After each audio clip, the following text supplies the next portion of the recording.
Welcome back. This is Dr. Kurt Sander with Music Theory Simplified. Today's video is the second part of our lesson on cadences. If you recall, our first lesson talked about the authentic cadence, both perfect and imperfect, and the half cadence. Today's lesson we deal with three other cadences: the Deceptive cadence, the Plagal cadence, and the Phrygian Half Cadence. But before we begin, let's take a moment to review. In music, a cadence can be defined as a harmonized ending of a musical phrase. This perceived segmentation of information helps provide order and meaning. As we learned, music is not a language per se, but it does have linguistic similarities. Just as language has punctuation that helps group meaning in phrases, music has cadences. As musical information flows to our ears over time, cadences help us to divide up this information and thus provide meaning.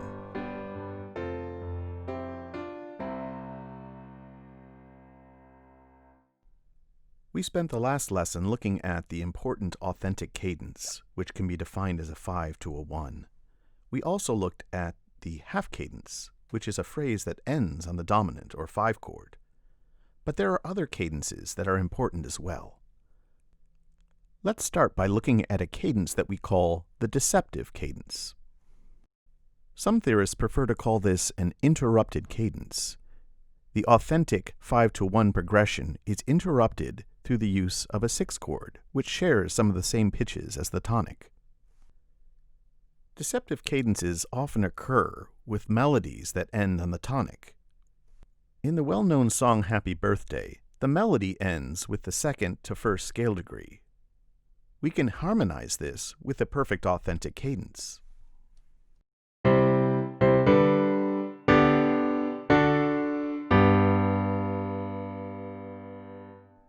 But because the tonic or first scale degree is also part of the 6th chord, we can use a deceptive cadence here. This acts as a kind of interruption from the 5 to 1 of the authentic cadence. Here's what it might sound like.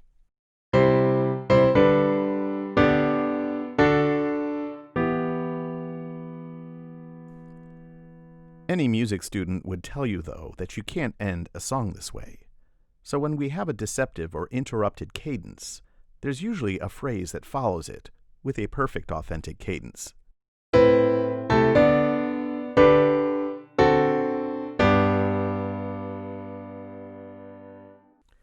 This brings a sense of closure to the musical idea.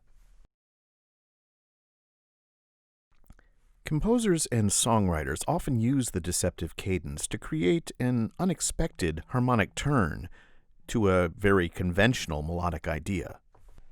Let's take a look at an example by the band The Police. Notice that the introduction uses a very straightforward harmonic progression.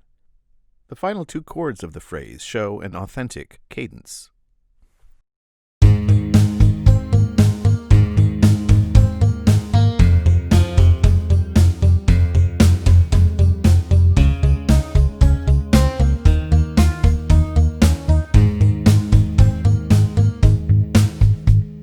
When the voice enters on the first verse, however, this same musical material changes. The first chords are the same, but instead of ending with an authentic cadence, it ends with a deceptive cadence, a 5 going to 6.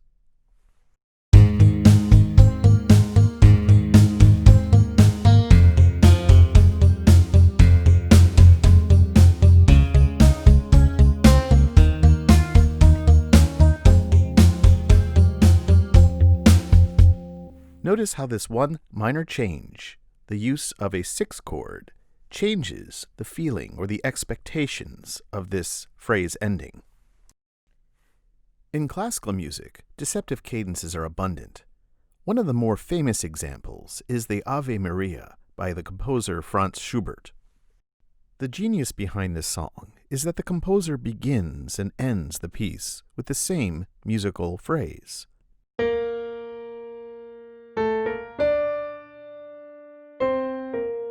But while the melody is the same, the underlying harmony is different. The first time we hear this melodic phrase, The underlying cadence is a deceptive cadence.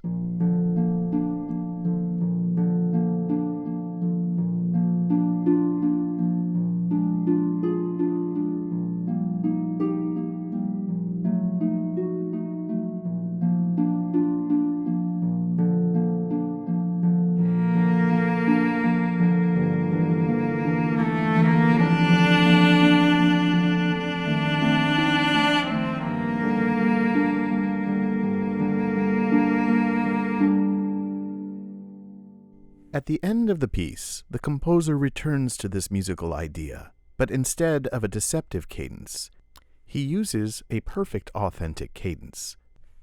This brings a sense of finality to the question left lingering after the deceptive cadence of the opening material.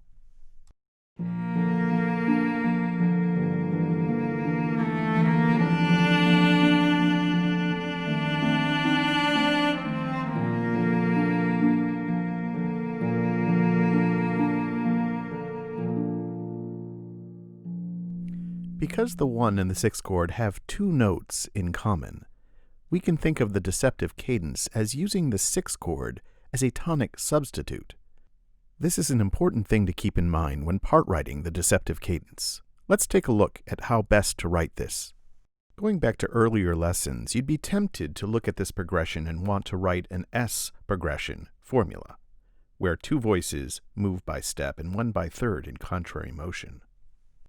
There are 2 potential issues with writing this as an S progression formula.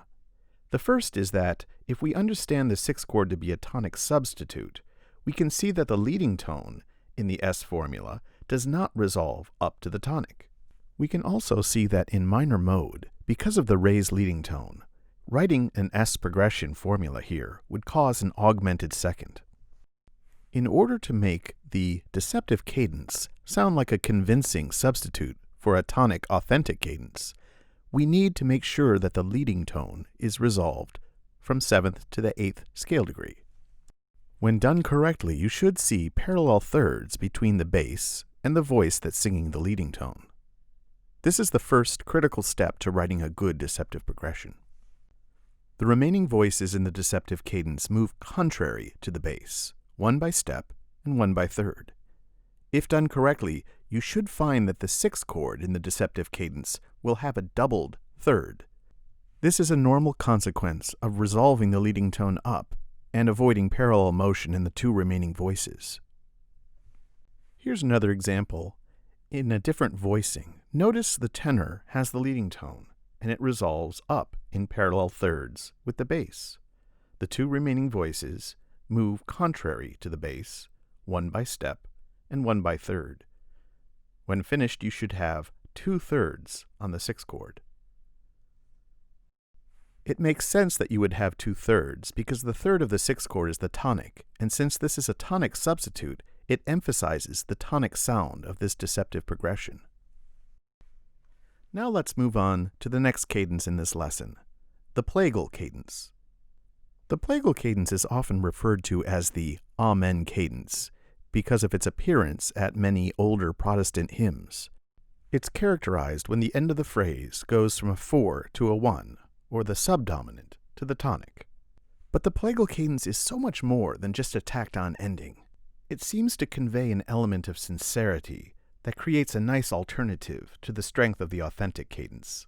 There's a folk-like quality about the Plagal cadence that we find in American, Russian, Irish, and English folk music. We also find it in African American spirituals, where the Plagal cadence creates a heartfelt moment of sincerity. Here's a well-known African American spiritual, "Don't You Weep When I'm Gone." As you listen to this, note the Plagal cadence at the end. The beauty of this ending is something quite remarkable and quite different from an authentic 5/1 cadence. Let's listen.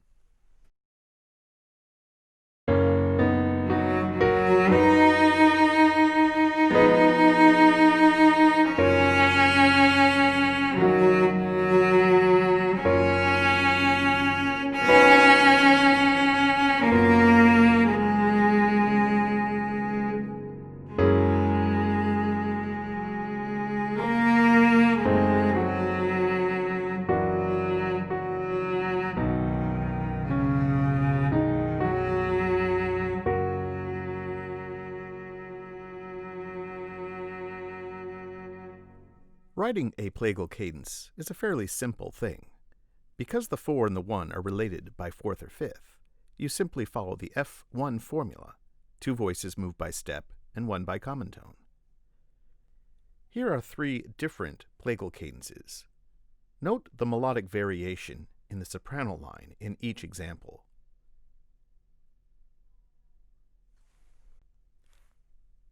Our third and final cadence is actually a subset of a cadence we already looked at. The third cadence we look at today is a Phrygian half cadence. The Phrygian half cadence deserves its own mention because it only occurs in minor mode and it's used for specific purposes. The Phrygian half cadence is perhaps better understood as a 4-6 going to 5 in minor. The beauty of this progression is that the bass sings the flat 6 scale degree going to the 5th scale degree, and it has this incredible half-step pull toward the dominant.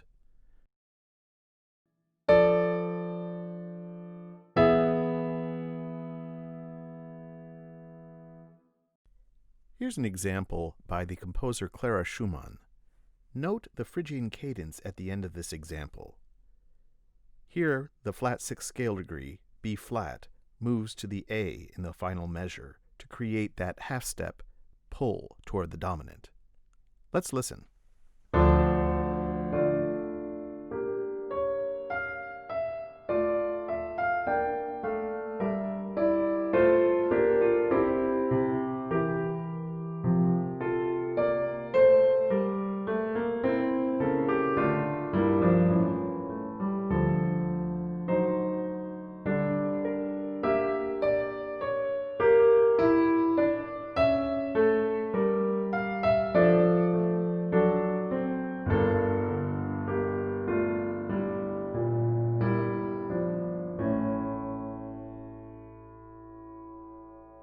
The Phrygian half cadence can be a very tricky progression to write.